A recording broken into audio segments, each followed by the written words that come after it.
reply to Duncan's toast to the lassies, and of course, to be celebrating the incredible literature brought to us by Robert Burns.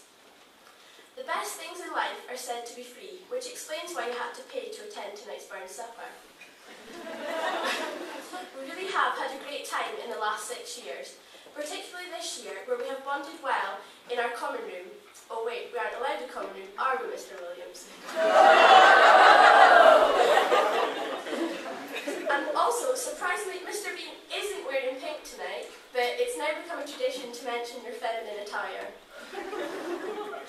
I've had a wee bit spare time, so I'm going to try and do this in rhyme. I hope I don't cause any paddies. Here's my reply to the laddies. I know my voice sounds as though it's just broken, but I can assure you I haven't been smoking. I may just have overdosed on the lemsip, so apologies if I say anything offensive. Duncan Lucky, our perfect head boy, one Saturday night had a dangerous ploy. For oblivious girls were put to the test, yet only Ashley proved to be the best. Duncan is very focused on his education, particularly when it comes to the art of calculation. Art and maths he did combine, but the diagram produced was not so fine. Duncan and Ashley act as if they're wed, but she's got competition in our deputy head. What more I Kennedy, I hear you cry, no, for Ethan is the apple of Duncan's eye.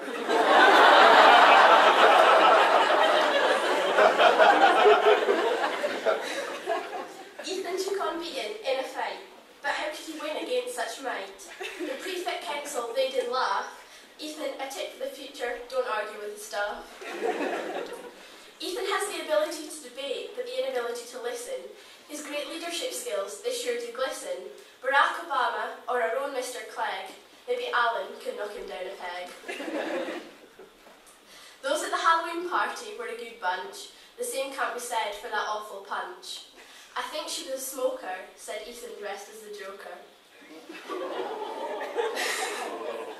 Mount Murray shall be no more, as Simpson's summit is where his fans shall roar.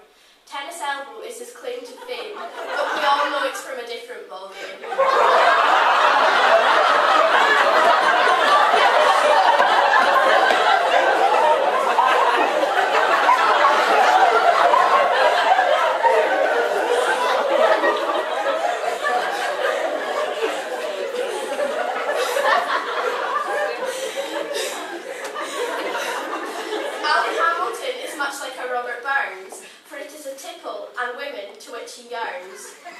I fond kiss, and then we sever. I farewell, alas, forever.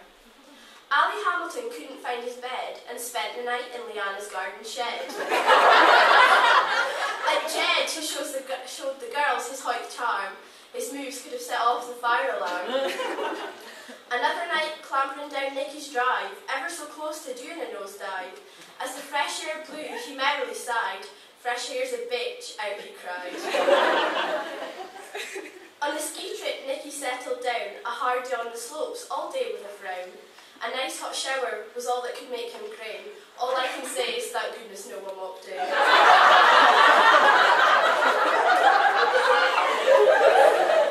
Nicky likes to keep his fruit in a case. A bruised banana would be seen as a disgrace.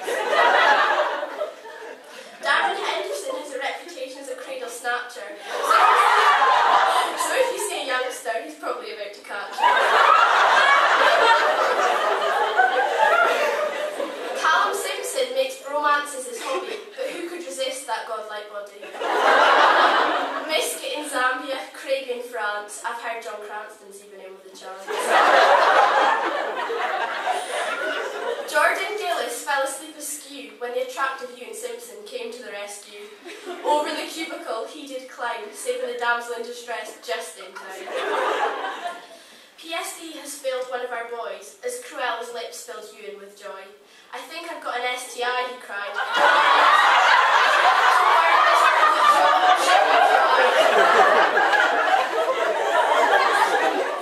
In Burns' day, long hair was okay, but not so acceptable nowadays.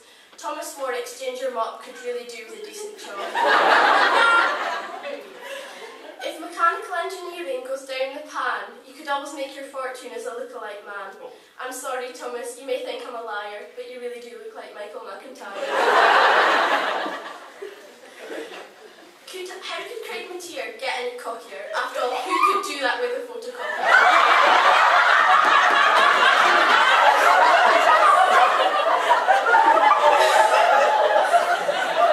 Keep it down, guys. Clark would have gone insane had he known so innocent Craig was to blame.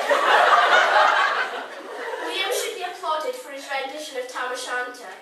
He is the boy with some of the best banter. His dedication to Maths Club is something else that should be praised. The skills he gained in a lunchtime, we were all amazed. David Guetta and Akon dedicated a track to Mr. Beaton, who must be taken aback. So if you're out and not already aware, Sexy Chick's the one to sing, if you dare. Oh, Mr. Beaton, Beaton! Oh, Mr. Beaton, Beaton! Oh, Mr. Beaton, Beaton!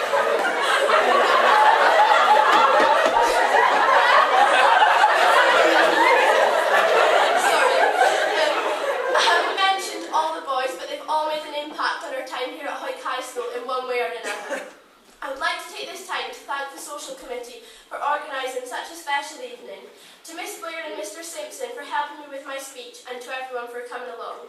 So please be upstanding and raise your glasses for a toast to the laddies.